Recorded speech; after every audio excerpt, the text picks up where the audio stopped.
Alright everyone, welcome back. So we're back in the original setup, so you guys can see all the nice jerseys. But we continue our Montreal Canadiens themed weekend with reviewing Juraj Slafkovsky's rookie season. And it's a pretty interesting rookie year, if we're being honest, because this is a guy who obviously wasn't even projected to be first overall at the beginning of 21-22, was drafted first overall, and then like a lot of other first overall picks, he's faced some controversy in his first season. Now, even though he didn't play like a full 82 game or like 60 game season, he actually played like 2 games under half a year.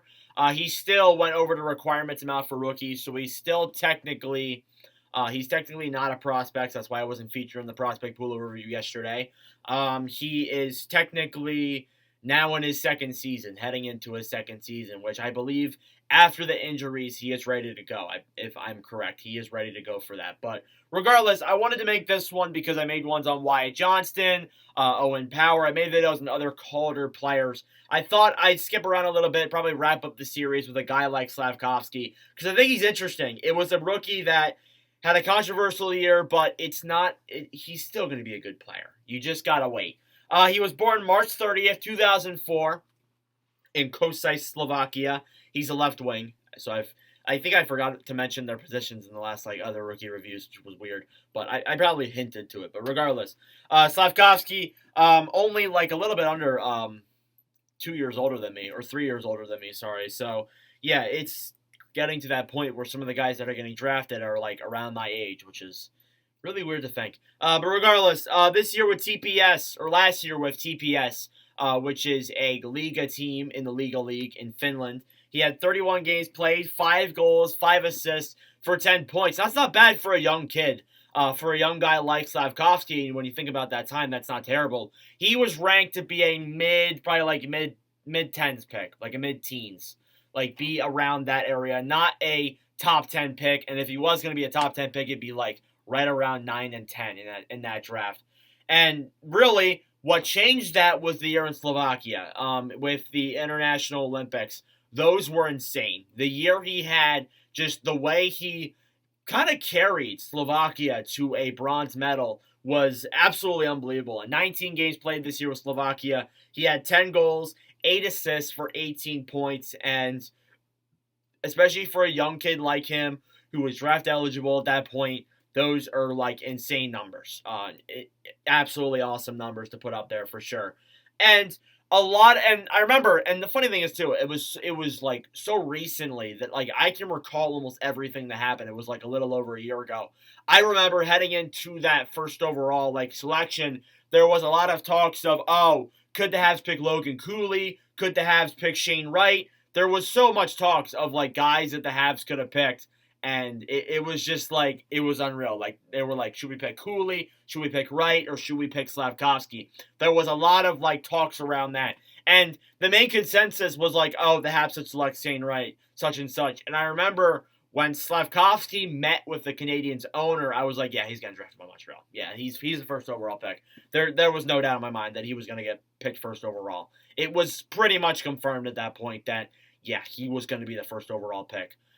So then he was drafted, and a lot of people who I remember, like, the funny thing is too, because I'm connected to both sides of the argument.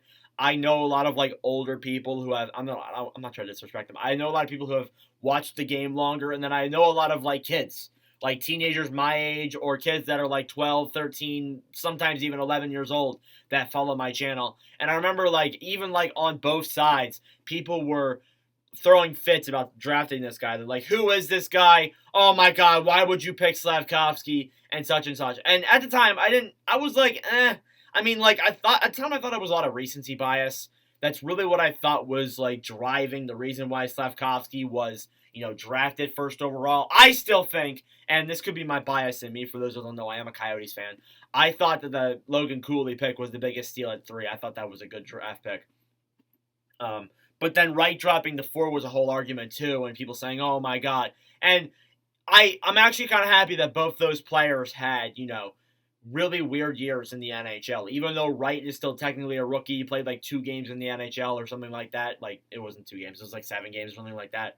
And there was a lot of complaints there, but, they managed him very well. With Slav, The problem is he's a raw prospect. I don't really know how to explain that. He's a prospect who needs development.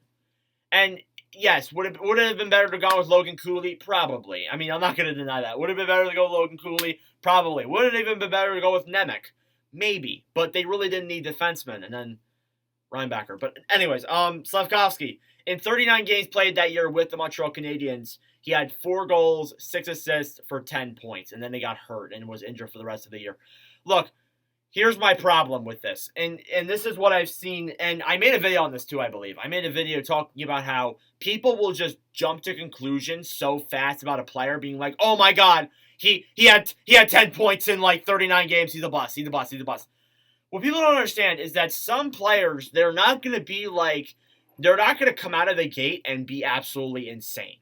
They're not going to come out of the league and put up, like Matthews numbers out of the first season, unless if they are Austin Matthews. Not all of the players are going to do that.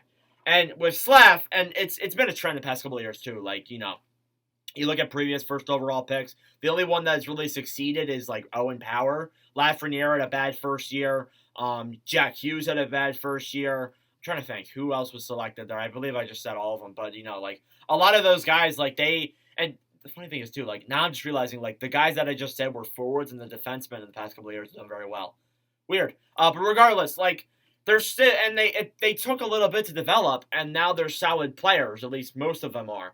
And with Slav, what I think people forget is that he's gonna take some time to get there. He's gonna take some time to develop. Put him in Laval next year, and I'm not even against that either. Put him in Laval for a year, not even just a year, like a half a year.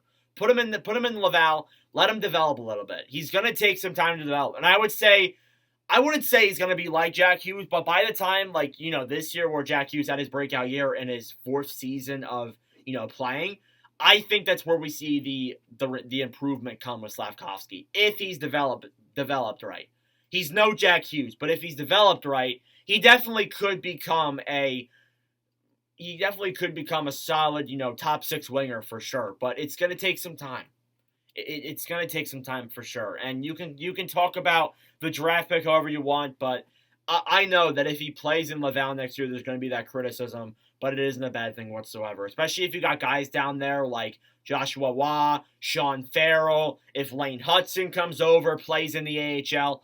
That's a pretty good Laval Rocket team, if I'm being honest with you, as well as that too, you got Caden Primo. So, that's a pretty decent Laval Rocket team. But regardless, that is all I got to say about Juraj Slafkovsky. One more thing, though. I almost forgot. He does play a little bit more of a physical game. We saw that a lot in his 39 games he played. He got into a lot of fights. He got a lot of penalties.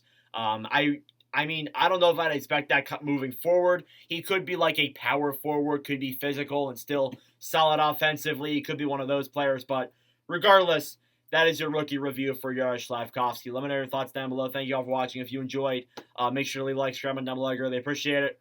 And this is going to be probably the last video of the 23 offseason. Honestly, we're going to continue the prospect pool overviews. But on Tuesday, in 2 days from now, we start the series previews. So we're getting pretty close there to start talking about the season. And that's when the fun begins. But regardless, thank you all for watching. And I'll see you guys in the next video.